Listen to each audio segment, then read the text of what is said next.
भास्करराव जाधव पाटील नेहमीच या समाज कार्यामध्ये असतात।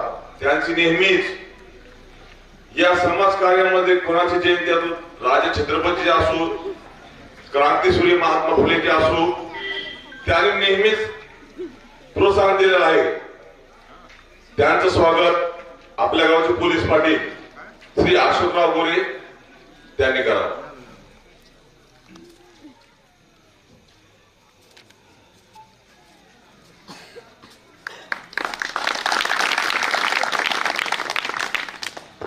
आणि याच्यानंतर आता आज आपल्या गावामध्ये छत्रपती शिवाजी महाराज यांच्या जयंतीनिमित्त आपण सर्वांनी जो प्रतिसाद दिला त्याबद्दल मी सर्वांचे सर्वप्रथम आभार मानू इच्छितो।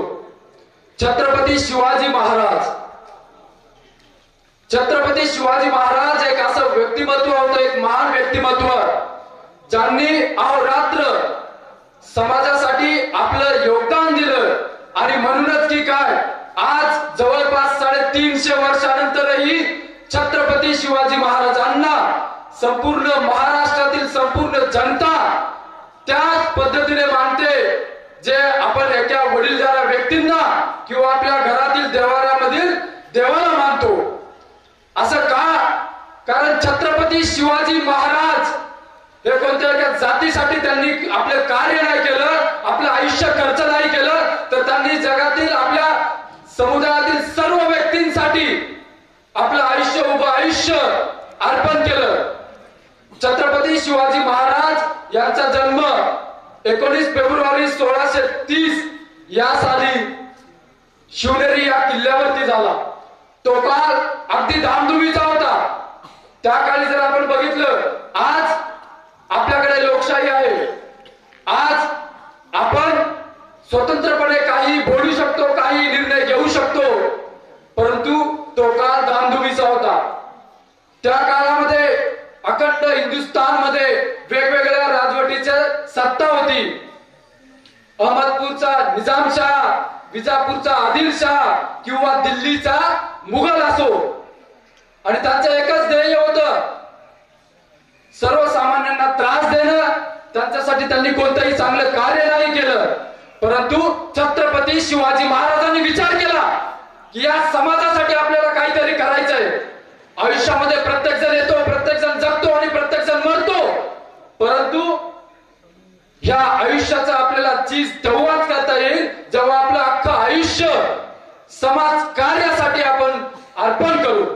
आजही बऱ्याच जणांचे आपल्याला कदाचित आपल्या पूर्वजां 5 पिढ्या पूर्वीचे आपल्याला पूर्वजांचे नावही माहीत नसते, परंतु छत्रपती शिवाजी महाराजांना आजपासून जवळपास 400 वर्ष झाले, तरी सुद्धा छत्रपती शिवाजी महाराजांचं नाव महाराष्ट्रातील प्रत्येक व्यक्तीकडे आहे किंवा त्यांच्या तोंडावरती आहे।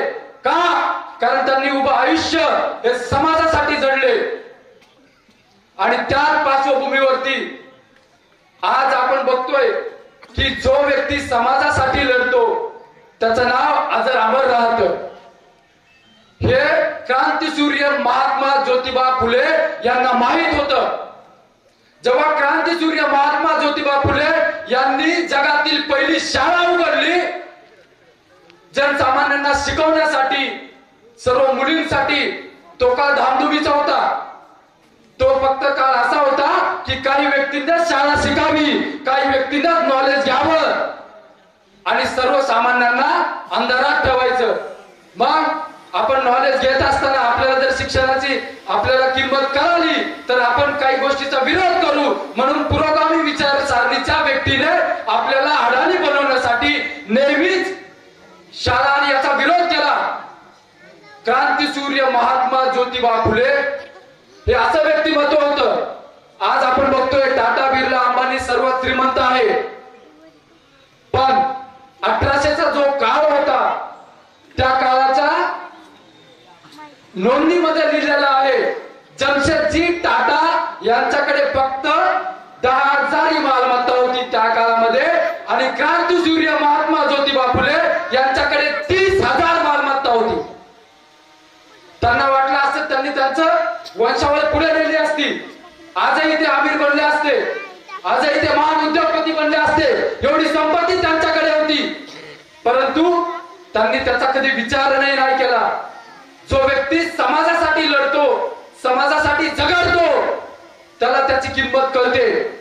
म्हणून क्रांतीसूर्य महात्मा ज्योतिबा फुले यांनी जेव्हा जीवनी प्रत्येक महान व्यक्तीची बघितली, त्यांच्या निदर्शनास आलं की छत्रपती शिवाजी महाराज हे असं व्यक्तिमत्व होतं ज्यांनी संपूर्ण समाजासाठी लढा दिला, जनसामान्यासाठी लढा दिला. आणि मी त्याच मार्गावरती आहे. काही पुरोगामी व्यक्तींनी छत्रपती शिवाजी महाराजांना, पुरोगामी व्यक्तीने मुद्दामून जगापुढे त्यांचा इतिहास येऊ नये म्हणून रायगडावरती समाधी असून सुद्धा छत्रपती शिवाजी महाराजांची जगातील पहिली शिवजयंती क्रांतीसूर्य महात्मा ज्योतिबा फुले यांनी केली. तो सण होता 1870चा. क्रांतीसूर्य महात्मा ज्योतिबा फुले यांना माहित होतं मी ज्याप्रमाणे समाजासाठी लढतोय, हाही व्यक्ती सर्व समाजासाठी लढला, कोणा एका जातीसाठी नाही लढला.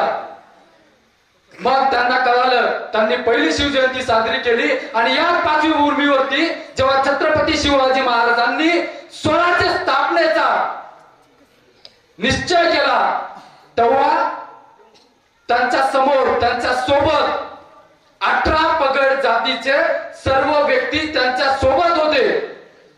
का होते? कारण छत्रपती शिवाजी महाराज हे सर्वांसाठी लढणारे होते, एक महान लढवय्या होते. हवा असल्यास ते स्वतःही एक राजेशाही जीवन जगू शकत होते. त्यांचे वडील सुभेदार होते, त्यांच्याकडे पुण्याची सुभेदारी होती. ऐशोआरामात ते जीवन जगू शकले असते, पण त्यांनी ओळखलं या समाजासाठी मला झगडायचं आहे, या समाजासाठी मला लढा द्यायचा आहे. तर छत्रपती शिवाजी महाराजांनी वय वर्ष 14 असताना रायरेश्वराच्या मंदिरामध्ये 18 पगड जातीच्या व्यक्तींना मिळून सोबत घेऊन छत्रपती शिवाजी महाराजांनी एक शपथ केली रायरेश्वराच्या मंदिरासमोर की आज माझे अख्खं आयुष्य असेल हे पूर्ण समाजासाठी मला द्यायचं आहे.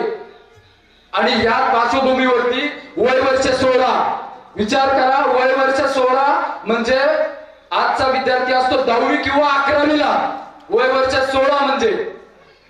तर त्यांनी स्वतः आपल्या मावळ्यांसोबत पहिला तोरणा किल्ला जिंकला. वय वर्ष 16 म्हणजे बघा 10वी 11वीचा विद्यार्थी. त्या छत्रपती शिवरायांसाठी, मरण्यासाठी, जगण्यासाठी सर्व समाजातील लोक एकजूट झाले होते. जेव्हा छत्रपती शिवाजी महाराजांचा असा सामान्यासाठी लढा चालू राहिला, मग छत्रपती शिवाजी महाराजांना रोखण्यासाठी अफजल खानाला पाठवण्यात आलं. आणि जेव्हा छत्रपती शिवाजी महाराजांची आपली जी सभा होती किंवा ज्यांची जी आपण म्हणूया मीटिंग प्रतापगड किल्ल्यावरती निश्चित करण्यात आली. छत्रपती शिवाजी महाराजांकडे इनबिन होते 2 ते 3 हजार मावळे. अफजल खान लाखो मावळे, हत्तीबळ, घोडदळ हे सर्व घेऊन आला होता. छत्रपती शिवाजी महाराजांसोबत जे तुरळक मावळे होते ते छत्रपती शिवाजी महाराजांसाठी जगण्यासाठी किंवा लढण्यासाठी होते. आणि अफजल खानाकडे जे मावळे होते ते फक्त पैशासाठी होते. हाच फरक होता छत्रपती शिवराय आणि बाकीच्या मध्ये. जेव्हा अफजल खानाचा वध करण्यात आला तेव्हा छत्रपती शिवाजी महाराजांना प्रतापगडावरून पन्हाळा किल्ल्याकडे पाठवण्यात आलं. आणि पन्हाळा किल्ल्याकडे जेव्हा पाठवण्यात आलं, आदिलशाही निजामशाही यांना कळालं. त्यांनी परत लाखोचे सैन्य पाठवून सिद्दीजोहरला पन्हाळा किल्ल्यावरती पाठवलं. छत्रपती शिवरायाकडे मोजके सैनिक होते. मग करायचं काय? तर छत्रपती शिवाजी महाराजांनी समाजासाठी लढा दिला होता. त्यांनी सांगितलं सिद्दीजोहर खाली आहे, मी स्वतः खाली जाणार, तुम्हाला आहुती द्यायची गरज नाहीये. आपण फक्त 5000 आहोत, आपल्याला जायचा रस्ताही नाहीये, खाली 1.5 लाख लोक आहेत, आपण कशा प्रकारे वाचणार नाही, मी स्वतः खाली जाईल, कोणी जाणार नाही. तेव्हा नावी समाजाचा एक व्यक्ती शिवा काशीत त्याचं नाव. छत्रपती शिवाजी सारखा दिसणारा तो व्यक्ती, हुबेहूब दिसणारा व्यक्ती. त्याने छत्रपती शिवाजी महाराजांना सांगितलं, महाराज लाख मेले तरी चालेल, लाखाचा पोशिंदा जिवंत राहायला पाहिजे. मी जन्मलो जरी असलो शिवा काशीत म्हणून, पण मरणार आहे शिवाजी महाराज म्हणून, आणि हेच माझं सगळ्यात मोठं यश आहे. नाईलाजाने छत्रपती शिवाजी महाराजांची इच्छा नसतानाही त्यांनी त्यांचं म्हणणं ऐकून घेतलं आणि शिवा काशीतला माहित होतं पुढच्या अर्ध्या घंट्यामध्ये मी मरण पावणार आहे. तरी सुद्धा छत्रपती शिवाजी महाराजांच्या योगदानाचं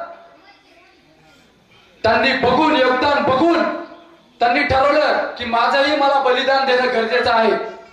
विचार करा, आपल्याला जर माहित असेल आपण पुढच्या 5 ते 10 मिनिटांमध्ये मरणार आहेत, कसं होईल? पण शिवा काशीतला माहित होतं की पुढील अर्ध्या घंट्यामध्ये मी मरणार आहे. शिवा काशीत गेले. त्या दिवशी फक्त शिवा काशीत नाही गेले, जेव्हा छत्रपती शिवाजी महाराज गुपित मार्गाने जात होते पन्हाळा किल्ल्यावरतून विशाळगडाकडे, तेव्हा एक छोटी अरुंद अशी खिंड होती. बाजी प्रभू देशपांडे नाव बघा. छत्रपती शिवाजी महाराजांसाठी बलिदान देणारे सर्व इतर जातीचे व्यक्ती होते. का दिलं त्यांनी? कारण छत्रपती शिवाजी महाराज सगळ्यांसाठी लढणारे, झगडणारे लढवय्ये होते. आणि म्हणूनच त्या दिवशी बाजीप्रभू देशपांडे यांनी 300 मावळ्या सोबत राहून पावनखिंड, त्यांना माहित होतं समोर बंदुकीचा गोळा येणार आहे, समोर बारूद आपल्या अंगावर पडणार आहे, समोर येणारे सैन्य लाखोने असणार आहे, आपण केवळ मात्र 300 आहोत. तरी सुद्धा बाजी प्रभू देशपांडे यांनी सांगितलं, राजे तुम्ही जा, हे 300 आम्ही जगासाठी लढणारे आहोत. लाखांचा पोशिंदा वाचला पाहिजे, लाख मेले तरी चालतील. त्या दिवशी छत्रपती शिवरायांसाठी या 2च मावळ्यांनी नाही तर तब्बल शेकडो मावळ्यांनी आपलं बलिदान दिलं होतं. ते सर्व 18 पगड जातीशी निगडीत होते.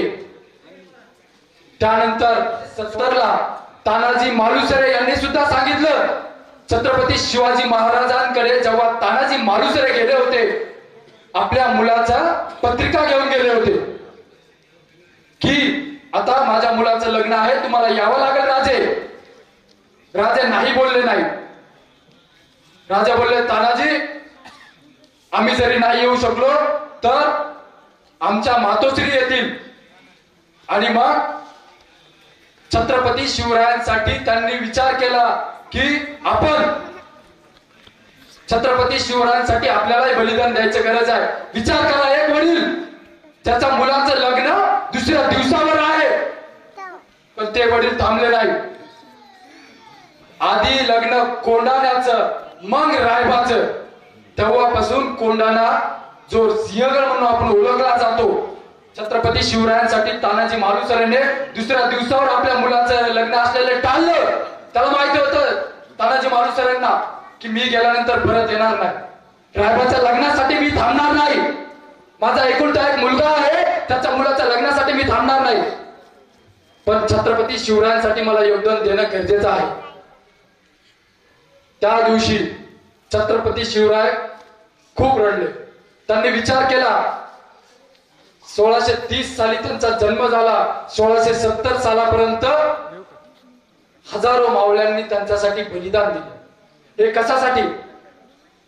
त्यांचं कार्य कोणत्या एका विशिष्ट जातीसाठी होतं? नव्हतं, कदापि नव्हतं. छत्रपती शिवराय संकोचित विचारसरणीचे नव्हते. म्हणूनच आजही छत्रपती शिवाजी महाराजांना संबंध हिंदुस्थान ओळखतो. त्यानंतरही छत्रपती शिवाजी महाराज गेल्यानंतर संभाजी महाराज यांचा वध 1689 साली करण्यात आला.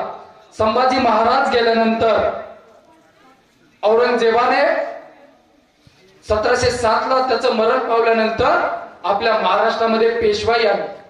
बाळाजी विश्वनाथ हे पहिले पेशवा होते, प्रथम पेशवा. तर त्या सर्व व्यक्तींनी विचार केला छत्रपती शिवाजी महाराजांनी आपल्यासाठी हे राज्य तयार केलेलं आहे आणि हे राज्य आपल्याला समोर चालवायचं आहे, चांगल्या पद्धतीने चालवायचं आहे, सर्व जाती धर्मांसाठी चालवायचं आहे, कोणत्या विशिष्ट जातीसाठी नाही. म्हणूनच की काय, जेव्हा 1761 साली पानिपतचं तिसरं युद्ध झालं, मल्हारराव होळकर यांनी आपल्या जीवाची पर्वाही नाही केली. त्यांनी तुमचं योगदान तर दिलंच, पण त्यानंतरही त्यांच्या सून अहिल्यादेवी होळकर, एक महिला, विचार करा, आजही आपल्या समाजामध्ये अशी परिस्थिती आहे की एक महिला काही कार्य करू शकत नाही, परंतु त्या काळामध्येही अहिल्यादेवी होळकर यांनी समाज प्रबोधनाचं काम केलं आणि मंदिराचं रक्षण केलं. त्यांना माहित होतं एक छत्रपती शिवाजी महाराज नावाचा एक राजा होता, तो समाजासाठी लढला, धर्मासाठी लढला आणि आता माझं कर्तव्य, माझं अख्खं आयुष्य त्यांच्यासाठी घालायचं आहे. विचार करा, छत्रपती शिवाजी महाराजांना जाऊन जवळपास 400 वर्ष झाली. आपल्याला आपले 5 पूर्वजांच्या पूर्वीचे 5 पिढ्यापूर्वीचे नावही माहीत नसतात. का? कारण सर्वजण स्वतःसाठी जगतो, परंतु महान व्यक्ती हे समाजासाठी जगतात, म्हणूनच ते महान असतात.